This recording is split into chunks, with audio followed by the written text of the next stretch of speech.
And welcome into another edition of The Point After. Alongside Cam Gaskins, I'm Jorge on this. Look, football season is 100% in full swing. It's back, baby. It's back. It's so back. And everybody's loving it. Look, weather permitting, it didn't matter whether it was rain, wind, heat. We've seen it at Panthers training camp. Yeah. We got a little taste of that at Panthers Fan Fest at Clemson as well. It's really funny. Dave Canales spent some time in Seattle. He said the weather in his first training camp in Carolina has been kind of like in Seattle. It's very overcast, very rainy, very much not like what we're used to seeing for a Carolina summer. There has been a lot of heat and humidity, but for the most part, the cloud cover has been a welcome sight, especially for us on the sidelines, shooting the video and everything. We're not, drenched in sweat while we're out there at the practice facility, which is awesome. And we're not making the drive to Wofford anymore, which is just absolutely lovely. That's right. Training camp now in uptown Charlotte. There, the practice fields for the Carolina Panthers. We saw first day of training camp, but we saw obviously week one what this team needed to do, what they've done thus far. They put the shells on, they put the pads on. Things got a little different. The hitting and the bodies started flying around, and fans got a piece of that live and in action at Fan Fest, like I mentioned, there in South Carolina. Yeah, super cool to see. You see the sights here from Clemson Memorial Stadium. Very cool sight for the Carolina Panthers to kind of show some love to South Carolina with that event last night. But it was, like you said, just a practice with pads on. You see, that's Lamar Jackson right there dancing a little bit, really feeling the vibes of the music at the practice there. But the big takeaway that I had from looking in on this practice was the offensive line. We knew it was a big question mark going into the year. How much better would that unit get after allowing 62 sacks on Bryce Young last season? It's only August 2nd. We're not hitting the panic button yet, but so far things have not looked stellar, even more so at Clemson. The line, and more specifically right tackle Taylor Moton, had a really hard time holding up pass protection against Derek Brown and Jadeveon Clowney. Also a slew of pre-snap penalties. Dave Canales just saying overall really not a good night for the boys up front. Protection-wise, we got to do better up front, just in terms of just making sure we're getting our leverage, the quarterbacks making their plays on the run, which we know is going to happen. That happens when you have penalties early in the downs. Now we have to throw it a little bit to try to get half back, and now we make ourselves vulnerable. That's not the intent. That's not the heart of what we do. The heart of what we do is we're efficient on first and second down with our runs, our play actions. We have favorable third downs, and that formula works. It didn't show up all night, but we had a couple of drives where it did surface. Yeah, so we didn't get to show you too much of it because they were pretty finicky about the portions of practice we could shoot. But during the 11-on-11, ones-on-ones kind of drills, the offensive line just really did not look good. And again, we got to say it one more time. It's August 2nd. They got more practice. They got plenty of time before that first week comes. It's a line of veteran dudes up front. But so far, that has probably been the biggest area of concern we've seen out of training camp. The offensive line, a lot of question marks with what they're going to be able to do this season. Absolutely. Look, when we got into that video of Fan Fest in South Carolina, it was nostalgic. The sense that they were back at Memorial Stadium where they kicked off their existence in the National Football League. The fact that Dom Capers was there walking that field just like he was so many years ago when this Carolina Panthers franchise first stepped into the NFL world. That was great. But to your point, Cam, it's the errors.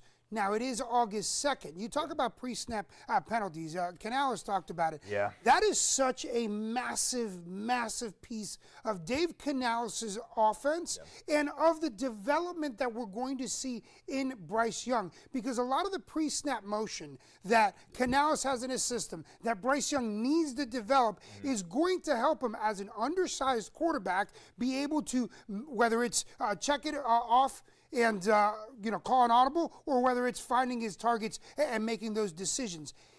If the offensive line and if Bryce Young can't get on that same page, and again, it's August 2nd. It's August 2nd. But if they can't get on that same page, it is alarming completely. Now, Bryce Young unofficially finished 11 of 18 in that scrimmage, preseason game, if you want to call it that. But the majority of his completions were what? They were all checkdowns to underneath receivers. Even the touchdown to Adam Thielen was a 2-yard pass. Right.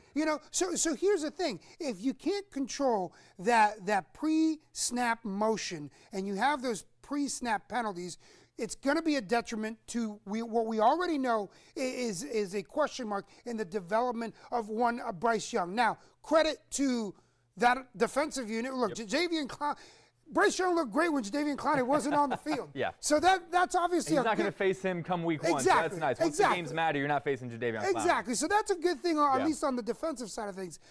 But I'm just very worried. Like a botched shotgun snap, gave up 2 sacks, so many penalties. This needs to be addressed immediately, because before you know it, September's rolling around and the games and the hits are 1,000% for real. I mean, credit to Dave Canales. He did try to, kind of cover for his guys a little bit by saying, hey, the energy in the crowd, kind of created.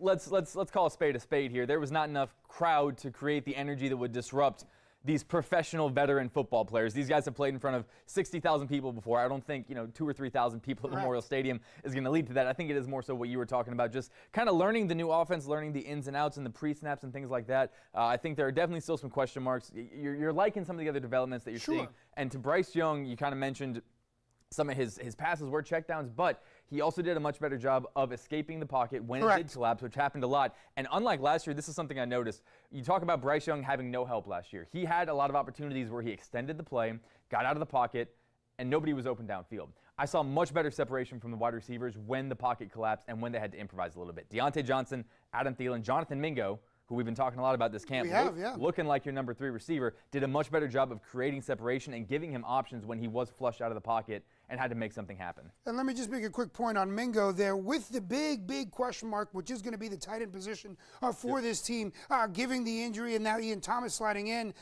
Mingo is going to become that key release person, because if you don't have a solid tight end that's your escape route, if you will, that number 3 receiver, most likely coming across and bailing you out, is going to be that target. Look, it's August 2nd. It's August 2nd. Let's take a beat. Gonna say it one more time. Check the watch. It is August 2nd. But look at Seattle and Tampa and the pre-snap motion that Canales led in those offenses. That is exactly how he's going to tool this offense. Let's just hope Bryce and that line get it. Absolutely. And talking about the offense, or the tight end position too, name to keep an eye on just to wrap up the Panthers, Jordan Matthews. Okay. Late signee with some of the injuries that have happened. Got a lot of reps with the ones. He was the first or second read for Bryce Young a lot last night on the first team. That's great. Keep an eye out for him at the tight end position. All right, so we talked Panthers. Yeah. But it's football season, so we got all 3 levels to go through. Time to talk a little college football, starting right here in the Queen City. Look, I'll tell you what, the Charlotte 49ers, they obviously, everybody has forgotten about last year. They want to forget about last year. Yeah. But it's about what's coming this year. And there's going to be a lot of questions, not only for second-year offensive coordinator Mike Miller, but then also for who's going to be the signal caller for this team. At the end of the day, Max Brown, the kid, things are going to be built around him. The defensive front last year was decent, I would say. Yeah. But it was an alarming offensive production for this team. Only twice last season did they not only throw over 200 yards, but also scored 2 touchdowns. Yeah. They had a 24% third down completion percentage last year. It's not what you want. It's not close to what you want. You want an offense that can move the ball and that can score, and that's helping out your defense, and that's hopefully what they're going to have and what they're going to focus on heading into camp now that camp is open. And you talk about all the holes that need to be addressed. You got Max Brown coming in as a transfer quarterback. The thing we love about Biff Poggi is he's not gonna sugarcoat it. He's not gonna tap dance around anything.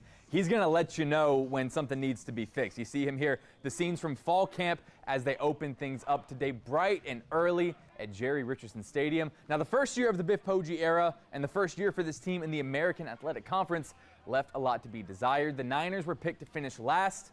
They didn't finish much better than that. 11th out of 14 teams, only 3 wins the entire season. Now, Coach Poggi, as he often does, he took us to church a little bit this morning when talking about this team's new mindset heading into a new year. Take a listen.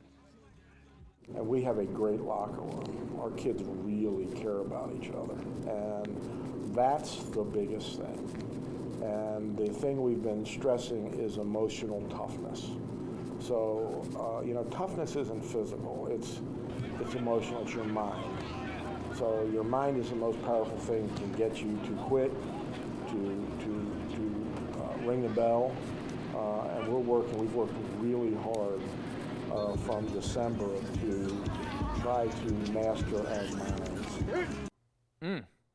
I want to get that stitched on a pillow. Your mind is the most powerful master that you have. Biff Poggi trying to really change the culture of that locker. You got to think about all the guys that are coming back from a 3-9 season. There's got to be a lot of questions about am I good enough to be on this team? Am I about to be replaced by a transfer Sure. guy? Does this program have what it takes to turn things around? And Coach Poggi, really trying to set the tone early on in year 2. And again, the way he talked about last season, he was very clear that on both sides of the ball, a lot of stuff needed to be better. They needed to get better players and straight up just bring more talent to this roster. And so I'm very curious to see how much different this team looks on paper as compared to last season. And here's one thing. Look, I know we talk about quarterbacks and wide receivers all the time, but your offensive production is only as good as your offensive line. Right. And that offensive line is pivotal to the success of this offense. They only have one returning starter on that offensive line and 5 transfers coming in. So to your point, Cam, they're going to be people that are going to be, they're going to be guys, players that are going to be playing for not just pride, but for a position. Yeah. To make sure that they don't need to join the transfer window and head out because their position is gone. And as that offensive line goes, will the development of Max Brown, will the development of that receiving core, that's going to be a big, big question mark for Coach Poggi, for Coach Miller, and of course for this offensive side of this football Charlotte. Because if the defense that plays at least the same, let's just say, decent enough as they did last season, but the offense really steps up, I'm not saying they're going to go and win their conference, but now at least you're getting better, more than 3 wins. Now at least you're putting in 5, 6, 7 wins together. Yeah, hopefully they're getting some more questions at the conference media day, too. I don't know if you There you remember go. Poggi smacking the podium last year after only getting 3 questions. So hopefully, that chip on the shoulder mentality is still there. And again, just really curious to see the stability. You talk about that quarterback position. They brought in Jalen Jones last year. He didn't really work out. There were some injuries. It felt like there was no consistency under center. And so if Max Brown is able to really take the reins of that job, I think that's going to set the tone for consistency and just knowing what you're going to get, what you'll get out of that offense week in and week out. Look, and being a transfer quarterback from Florida, like he's seen the talent, he's seen the competition. Right. No offense to the AAC, but he's seen it at a higher, faster conference. Don't tell Coach Poggi that. Don't tell him that. But that should work in his advantage. Right. So hopefully that does translate. And again, I don't want to put it all on the quarterbacks or the receivers or even the run game.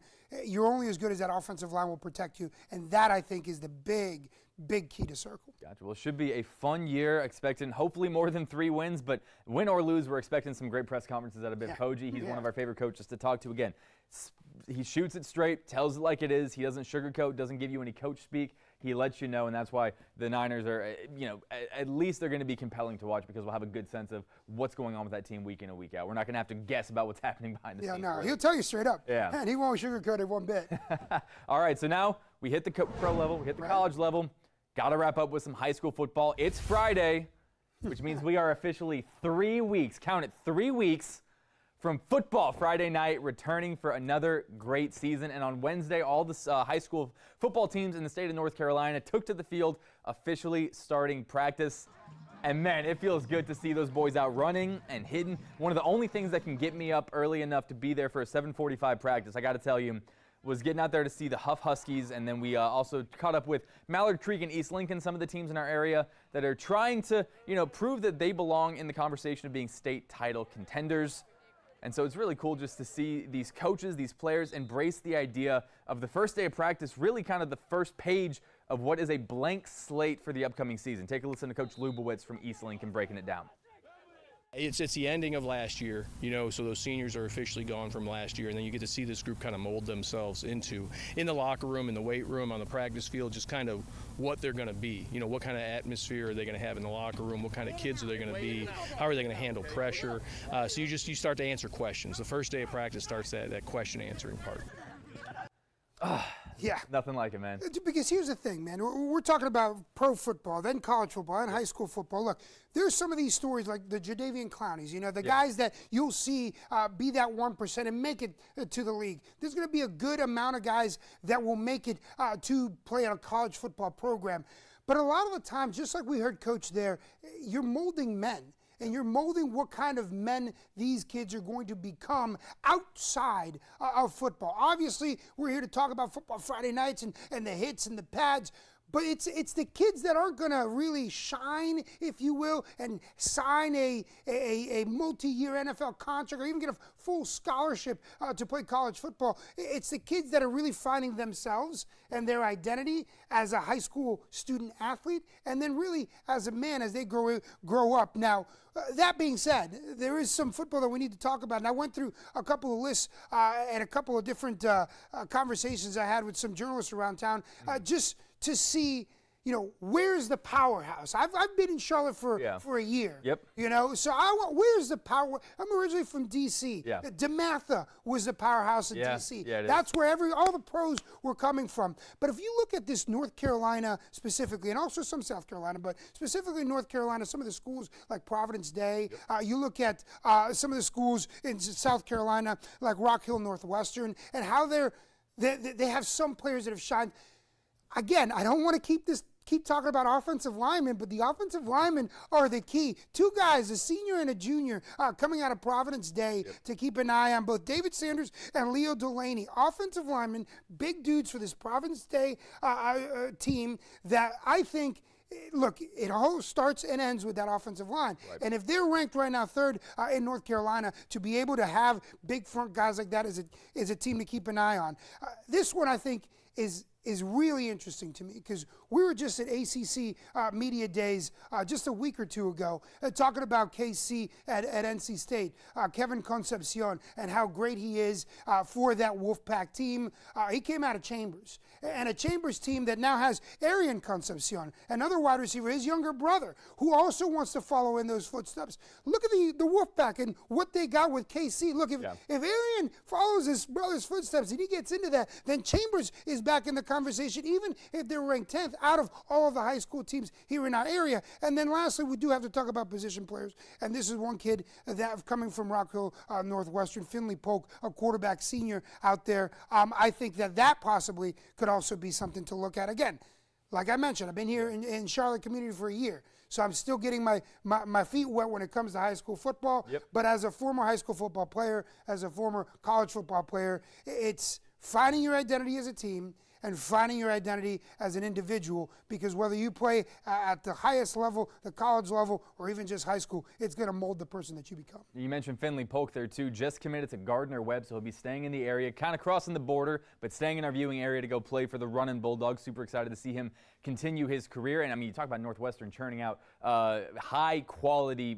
production out of their position players. Just last year they had a running back, my favorite name in all of high school football, Turbo Richard. He went to play for Boston College. He's about to enter his freshman year. So yeah, you got players all over this area. And again, the college teams in this state that do a great job of winning usually recruit this area really, really well. And you talk about, Jorge, you talk about the powerhouses. Providence Day is obviously up there. The other probably biggest powerhouse in our area is Weddington. I was just going to say that. And the two teams, they're going to face each other at Bank of America Stadium for the Keep Pounding Classic. The second year that event's coming back. Also, that day it is going to be Independence and Myers Park at the 4 o'clock. So we have a doubleheader of 4 of the best teams in our area kicking things off at Bank of America Stadium.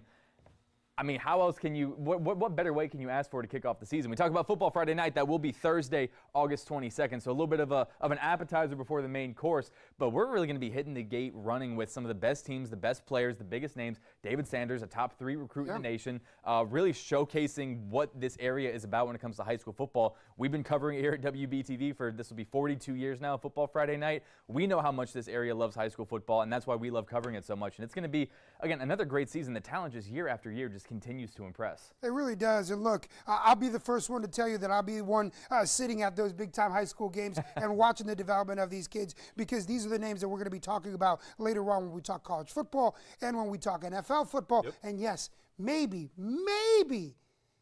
the highest of the highest levels, like we will be talking after the break. I'm talking about the Pro Football Hall of Fame, because one of the greatest of all time, not just NFL players, not just football players, but athletes of all time will be enshrined in the Pro Football Hall of Fame. We'll be chatting about Pep on the other side of the break. Today is the first alert weather day as we're tracking some strong to severe thunderstorms. We're going to see some heavy rain moving in, and winds are going to gust over 60 miles per hour. We're going to have to watch out for the threat of some... Now, the main threats will be some heavy rainfall.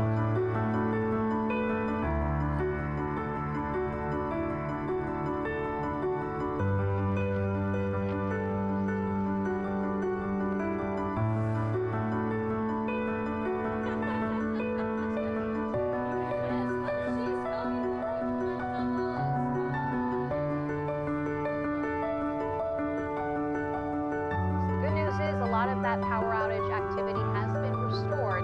And even better news, the system itself. She goes after I do. Go ahead, Isabel. Go ahead, Isabel. What?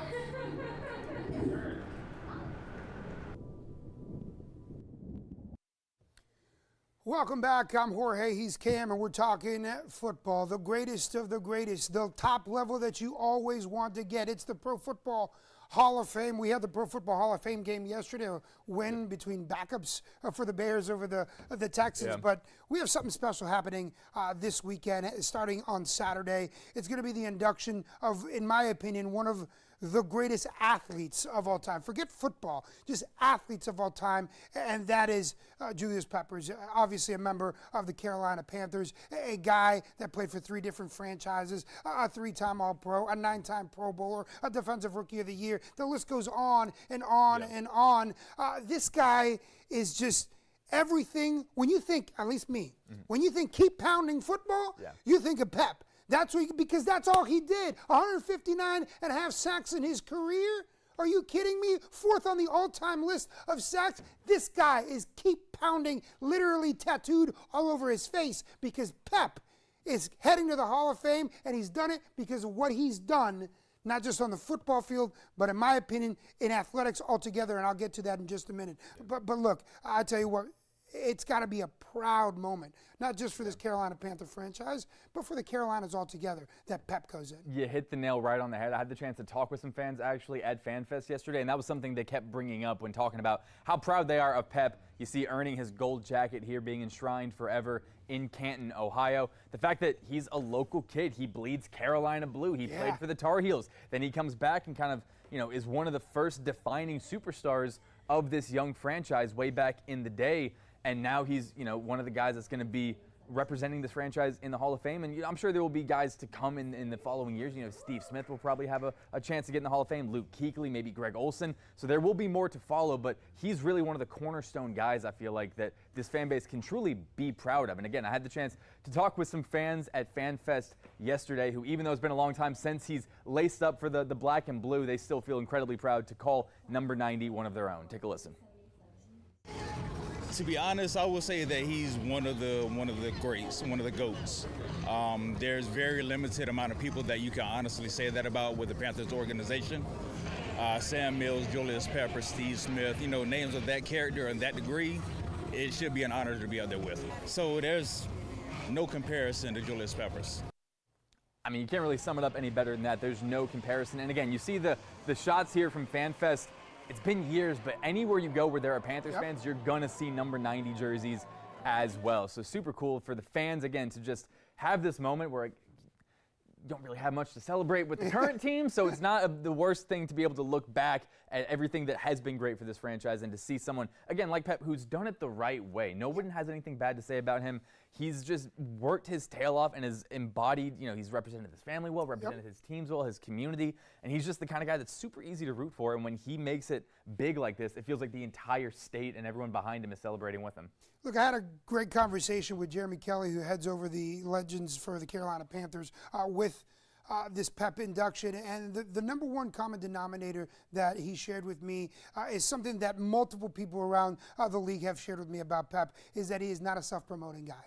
He is a very quiet, very not, hey, I'm just here to do my job, in and out. I punch in, I punch out, and I give you the best. Well, the best is 716 tackles, with over 500 of them being solo tackles. Yeah. The best is those 159 and a half sacks, those 11 interceptions. And I could talk about football all day, and we could see the number 90 jersey all day, but let's not forget the number 45 jersey. When he played basketball for the Tar Heels at 6'7", 290 pounds. People forget that Pep was a major piece in that Final Four run for that team his freshman year before they got eliminated by Florida.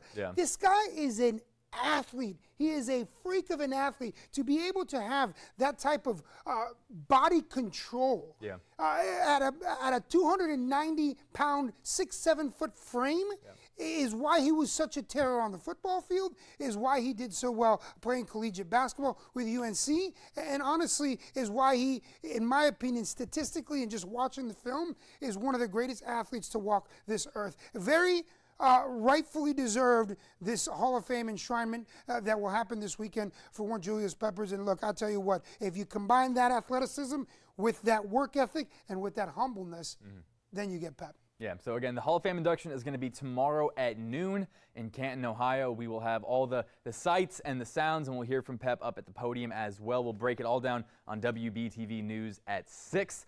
Should be a really great day, again, just to celebrate not just Julius Peppers, but what he means to the organization and just the franchise in general. It's going to be a great day for Keep Pounding Nation, and we're super excited to follow it all along.